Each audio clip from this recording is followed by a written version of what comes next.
안녕하세요. 저는 해밀중고등학교에서 현재 교장으로 있는 이재붕이라고 합니다. 오늘의 강의 주제는 갯벌의 가치에 대해서 여러분과 같이 이야기해 보고자 합니다. 갯벌은 우리나라에 많이 있죠. 과연 이 흔한 지형의 갯벌이 과연 가치가 있는 것일까요? 아니면 가치가 없는 불모지일까요? 요거에 대한 의문을 같이 이야기했으면 좋겠습니다. 자, 그러면 도대체 갯벌은 무엇일까요? 갯벌부터 알아야 되겠죠. 일단 갯벌의 정의는 밀물 때는 물에 잠기고 썰물 때는 물 밖으로 드러나는 그러한 곳에 있는 지형이다 라고 정의하고 있습니다. 현재 그림에서 보시다시피 갯벌 지형을 현재 사진으로 두 개의 사진으로 제시하고 있습니다. 첫 번째 그림을 보시면 저쪽에 섬이 있고 섬 이쪽으로 육지가 있죠.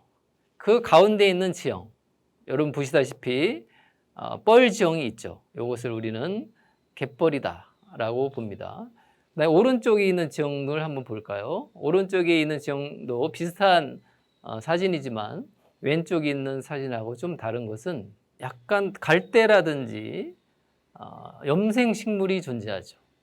이것도 갯벌에 포함된다고 볼 수 있습니다. 사진에 보시다시피 바다와 육지 사이에 있는 중간적인 지형을 우리는 갯벌이라고 합니다. 그런데 이 갯벌은 보시다시피 금방 형성된 지형이 아닙니다. 무수한 시간을 거쳐서 생성된 곳이죠. 자세히 보시면 바다를 향해서 하천이 지나가고 있습니다. 이 하천은 육지에서 다양한 유기물이나 토사를 운반해 오는 것이죠. 그래서 형성된 지형입니다.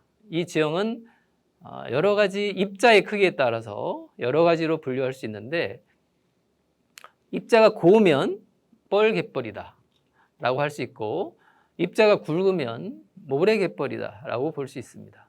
그리고 두 입자가 섞여 있으면 혼합갯벌이다 라고 할 수 있죠.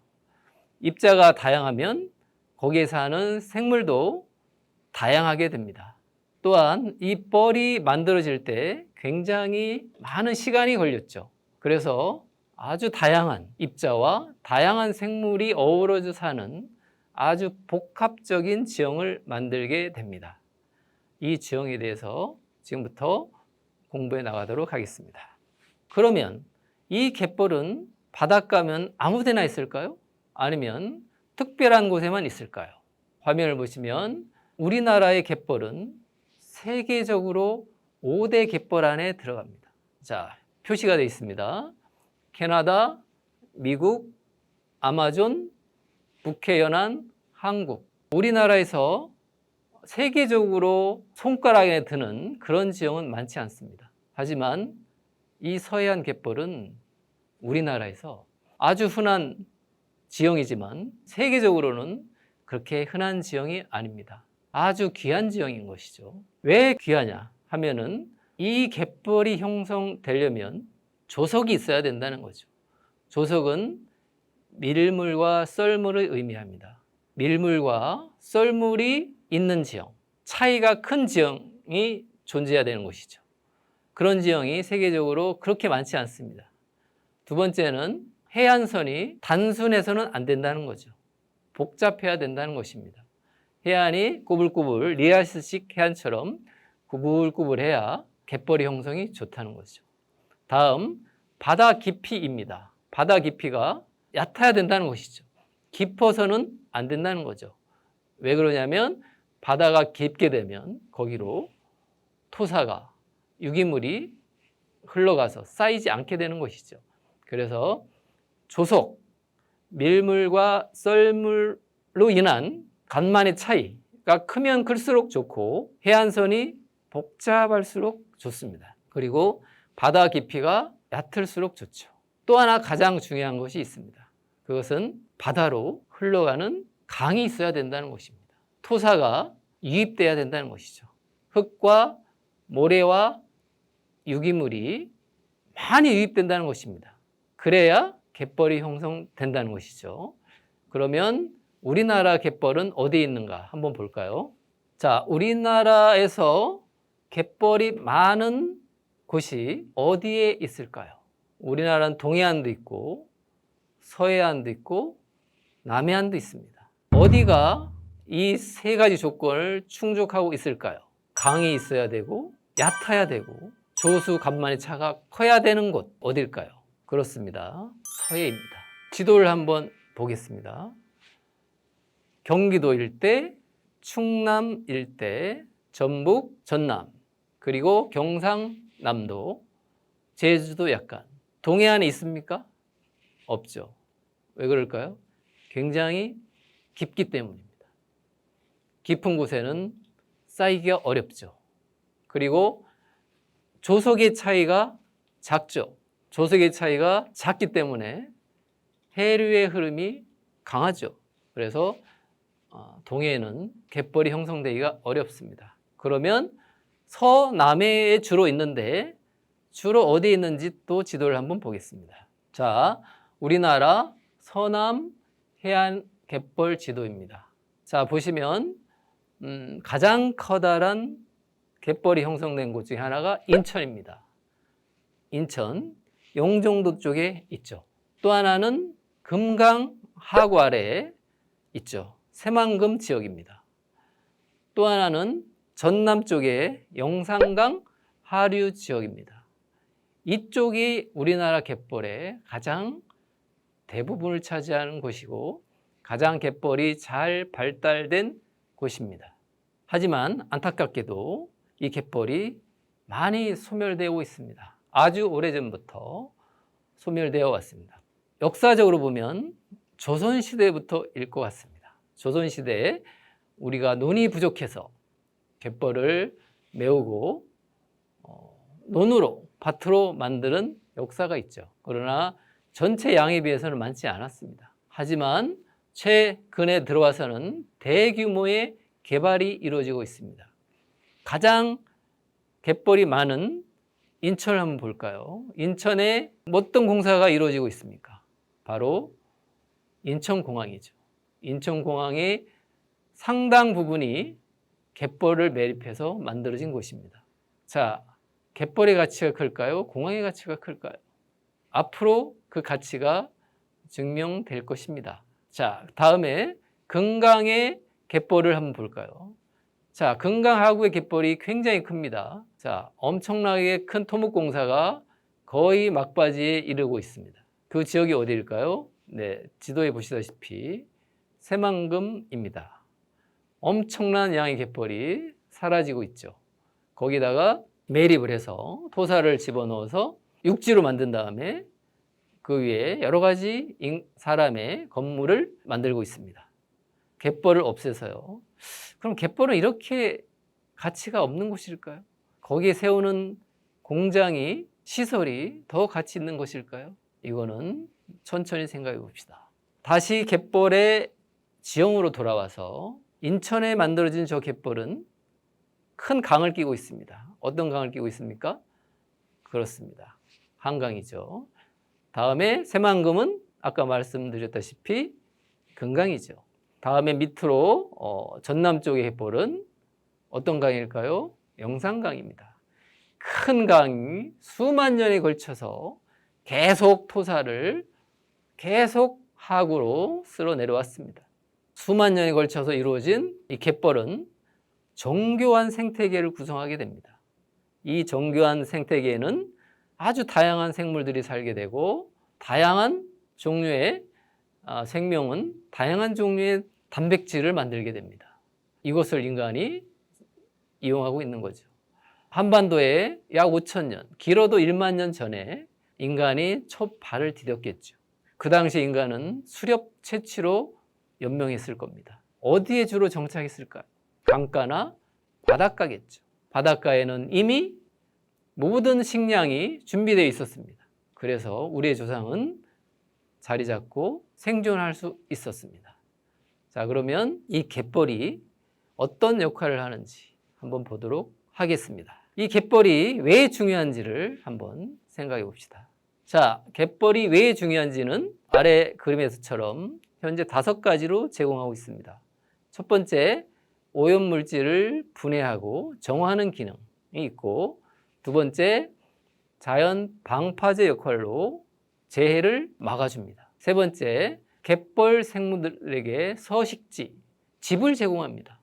갯벌 생물이 잘 살아갈 수 있도록 잘 건축된 집이죠.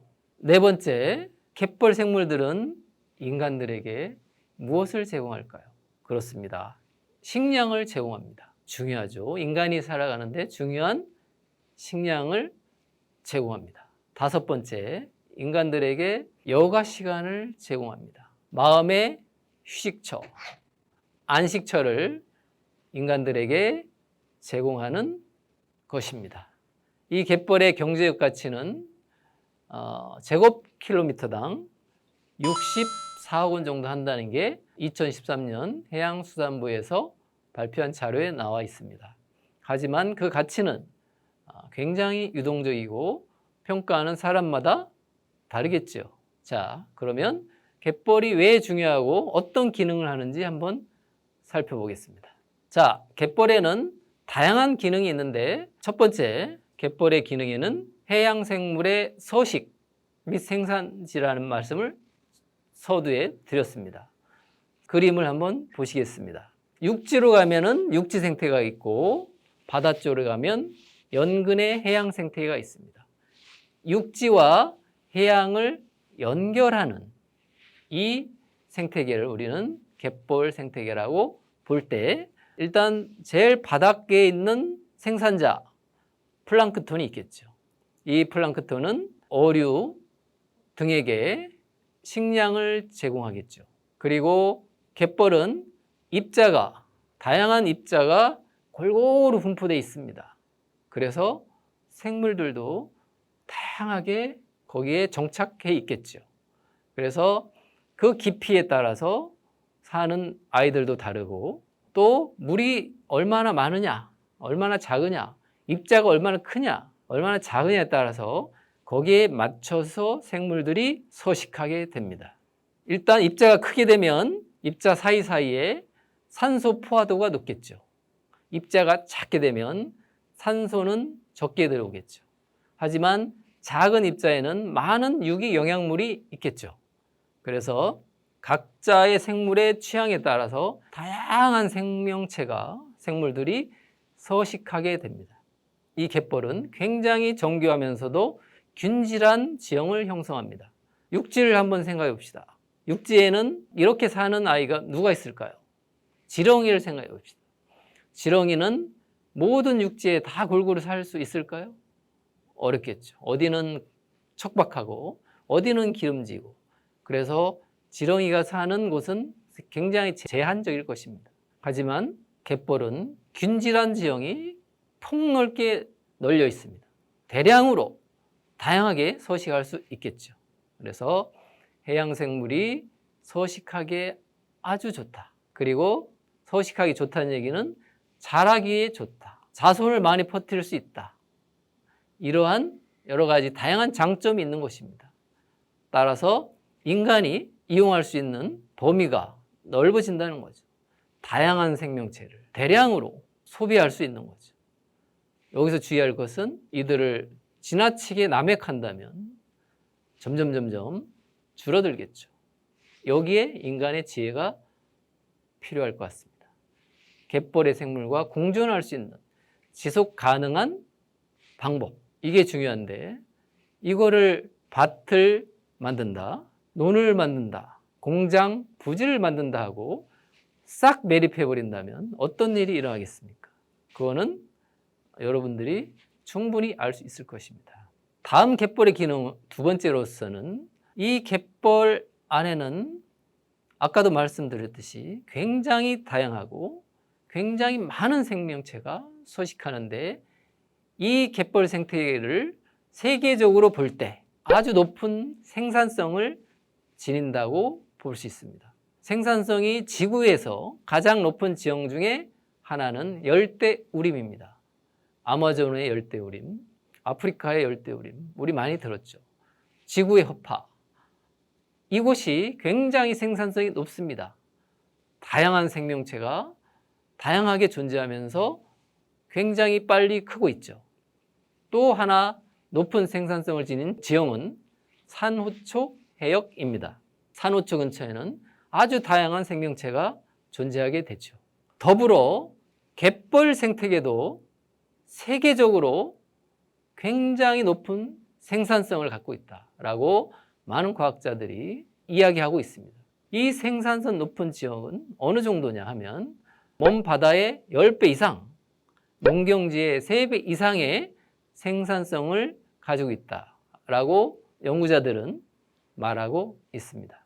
우리 서해안 갯벌은 물고기만 해도 230종 이상, 개류도 190종 이상, 조개류도 58종 이상이 존재하는, 살아가는 굉장히 다양하고 정교한 생명체입니다. 이러한 정교하고 다양한 생태계를 우리는 과연 보존해야 될까요? 매립해야 될까요? 어느 게 정답일까요? 우리 후손들에게 매립한 농경지를 물려줘야 될까요? 다양한 살아있는 생태계를 물려줘야 될까요? 해답이 어렵지는 않을 것입니다. 다음은 갯벌의 재해 저감에 대한 기능에 대해서 말씀드리겠습니다. 한 그림을 보겠습니다. 굉장히 높은 파도가 한 마을을 덮치고 있죠. 원래 이 지형은 아마도 갯벌이나 연안 지형이었을 것입니다. 하지만 인간이 여기를 매립해서 튼튼하게 콘크리트를 치고 벽돌을 올리고 해서 큰 건물들, 도시를 지었겠죠. 하지만 자연은 늘 변화무쌍합니다. 굉장히 큰 재해가 닥칠 수 있습니다. 가까운 예가 있습니다. 어디가 있습니까? 일본 같은 경우가 그렇죠. 일본은 과감하게도 바다 옆에 낮은 곳에 원자력 발전소를 건설했습니다. 지금까지 온 어떤 파도에도 견딜 수 있다고 생각한 원자력 발전소를 해안 옆에다가 지었습니다. 그런데 역사 이래로 굉장히 큰 파도가 해일이 밀려왔습니다. 지금 일본은 신음하고 있습니다. 이것은 비단 일본만의 일일까요? 또 가까운 예가 하나 있습니다. 미국을 한번 봅시다. 마이애미 해변. 얼마 전에 대형 아파트가 그대로 주저앉았습니다. 바로 바닷가 옆에 지었기 때문에 그렇죠. 아무리 인간이 보강을 하고 튼튼하게 하더라도 어려운 난제가 있습니다. 자, 오른쪽 사진을 보겠습니다. 자, 해일이 밀려온다고 생각해 봅시다. 해일이 저 지형에 밀려올 때 그 해일의 파워가, 에너지가 과연 어떻게 될까요? 저 갯벌을 통과할 때 해일의 에너지는 커질까요? 줄어들까요? 아마도 여러분은 정답을 알고 계실 것입니다. 파도가 밀려올 때 갯벌을 스쳐 지나가면서 해안 사구를 지나오면서 염생 식물을 지나오면서 그 에너지가 줄어들 것입니다. 줄어든 에너지는 인간의 마을로 와서는 현격히 피해를 줄일 것입니다. 따라서 우리는 갯벌을 보존하는 것이 좋을까요? 매립하는 것이 좋을까요? 이 해답도 여러분이 알고 계실 것입니다. 다음 갯벌의 기능에 대해서 알아보겠습니다. 바다의 콩팥 갯벌이라는 얘기를 우리는 하고 있습니다. 우리 인간의 콩팥은 어떤 기능을 합니까? 우리 몸의 대사 후에 오염 물질이 생기면 콩팥이 걸러줍니다. 그리고 오줌으로 배출하죠. 그런 기능을 갯벌이 가지고 있다는 것입니다. 어떻게 그게 가능하겠습니까? 콩팥은 얇은 채처럼 촘촘하게 구성되어 있습니다. 그럼 갯벌도 그런 게 있을까요? 있습니다. 갯벌의 작은 입자가 채의 역할을 한다는 것이죠. 작은 입자 사이사이에 또 누가 삽니까? 미세한 생물이 삽니다. 이 미세한 생물은 인간이 버린 오염물질, 음식물 쓰레기, 배설물 이런 것들을 강을 통해서 바다로 오면 갯벌에 침착되고 그것을 먹이로 삼아서 열심히 살아갑니다. 그 미생물을 또 조금 더 큰 생물이 먹게 되고 결국에는 그 정점이 있는 인간이 먹게 되죠. 따라서 오히려 인간이 버린 이 폐기물이 생물한테는 먹이가 되는 것입니다. 그 먹이가 생물을 키우고 그 키운 갯벌의 생물은 인간의 식량이 되는 선순환 구조가 이루어집니다. 그런데 인간은 이 갯벌의 분해작용을 너무 간과하고 오히려 갯벌을 매립하고 갯벌 위에다가 무엇을 짓습니까? 하수 종말 처리장을 짓죠. 그래서 공장을 건설하고 에너지를 투입해서 기계를 돌리고 사람들이 관리하고 또 세월이 지나면 보수하고 계속 에너지와 물자를 투입하죠. 이게 현명한 일일까요? 갯벌에는 아무런 공장이 없습니다. 하지만 하수가 자동으로 처리됩니다. 자동이 낫지 않을까요? 네, 이것도 여러분의 판단에 맡기겠습니다. 다음 갯벌의 기능으로는 경관의 기능이 있습니다. 갯벌에 많은 사람들이 구경을 갑니다. 관광을 가죠. 그 넓은 갯벌과 식물들을 보면서 마음의 안식을 얻고 마음의 위안을 얻습니다. 힐링을 하죠. 다음 오른쪽 그림을 보겠습니다. 이 그림에는 갯벌 위에다가 약간의 구조물을 설치해 있습니다. 이 구조물을 이용해서 사람들은 갯벌 체험을 하고 갯벌에서 다양한 활동을 하면서 마음의 안식과 힐링을 하게 됩니다. 여기에서 주의할 점은 지나치게 훼손해서는 안 된다는 것이죠. 최소한의 이용이 필요한 대목입니다. 다음 갯벌의 기능에 대해서 말씀드리겠습니다. 최근에 발표된 논문에 의하면 갯벌의 CO2 흡수력을 연구하신 연구팀이 있습니다. 인공위성을 활용해서 최신 기법이죠. 자, 이 기법을 활용해 본 결과 우리나라 갯벌은 1년에 26만 톤의 이산화탄소를 흡수하고 있는 것으로 조사되었습니다. 이 26만 톤의 CO2 흡수력은 1년에 우리나라 승용차 11만 대가 배출한 가스의 양과 같습니다. 현재 이산화탄소로 인한 지구 대기의 온난화는 심각한 문제가 되고 있습니다. 그래서 이 이산화탄소를 어떻게 저감하느냐가 국가적인 어젠다가 되었습니다. 하지만 갯벌은 조용히 흡수하고 있었다는 거죠. 자, 이 갯벌 공장 없애야 될까요? 보존해야 될까요? 우리나라 갯벌의 가치는 얼마나 될까요? 이것을 연구한 자료가 있습니다. 우리나라 갯벌의 가치는 연간 경제적 가치가 16조 원이 된다고 합니다. 제곱킬로미터당 63억 원의 가치가 있다고 2012년 자료는 말하고 있습니다. 물론 어떻게 계산에 따라서 많은 차이가 있겠지만 결론은 굉장히 가치가 높다는 것입니다. 이 갯벌을 우리는 어떻게 해야 될까요? 우리나라 갯벌의 가치는 무한대의 가치가 있다는 것이 정설입니다.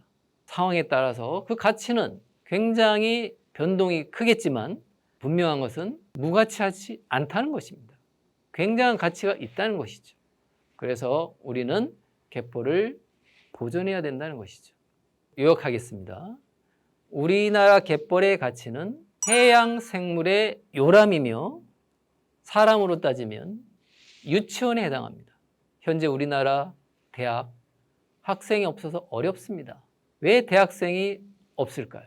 중고등학생이 적기 때문이죠. 유치원 학생이 적기 때문이며 출산율이 낮기 때문입니다. 그렇다면 현재 우리나라 연안에서 고기가 옛날에 비해서 많이 잡힐까요? 작게 잡힐까요? 굉장히 적게 잡힙니다. 이유가 왜 그럴까요? 갯벌은 해양 생물의 요람이자 유치원입니다. 유치원을 없애고 요람을 없애면 해양 생명체들은 늘어날까요? 줄어들까요? 두 번째, 갯벌은 정교하게 수만 년 동안 완성된 완벽한 생태계입니다. 이 생태계를 흐트러뜨리면 어떻게 될까요? 다음으로 갯벌은 바다 농장입니다. 근데 그 농장이 에너지가 들어가지 않습니다. 태양 에너지가 돌려줍니다. 그리고 바다 농장에는 농약이 필요 없습니다. 농약값이 들어가지 않습니다. 질병이 자동으로 치유됩니다. 지속 가능하게 계속 완벽하게 돌아가는 농장인 것이죠. 다음에 갯벌은 전기가 전혀 들어가지 않는 하수 종말 처리장입니다. 유지비가 전혀 들어가지 않습니다. 하수가 자동으로 처리됩니다. 그 주위에 사는 염생 식물들은 공기를 정화합니다. 특히 이산화탄소를 잡아둡니다. 가치가 없나요? 다음에 갯벌은 풍수해 방어하는 데 최천병입니다. 해일의 파워를 낮춰주고 바람을 막아주는 풍수의 방어 능력이 있습니다. 마지막으로 우리나라 갯벌은 우리나라 사람들에게 마음의 안식처를, 휴식처를 제공하며 마음을 치유해주는, 힐링해주는 기능을 가지고 있습니다. 이런 갯벌을 우리는 보존해야 될까요? 매립해야 될까요? 그것은 여러분의 몫입니다. 지금까지 갯벌의 가치에 대해서 경청해 주셔서 감사드립니다.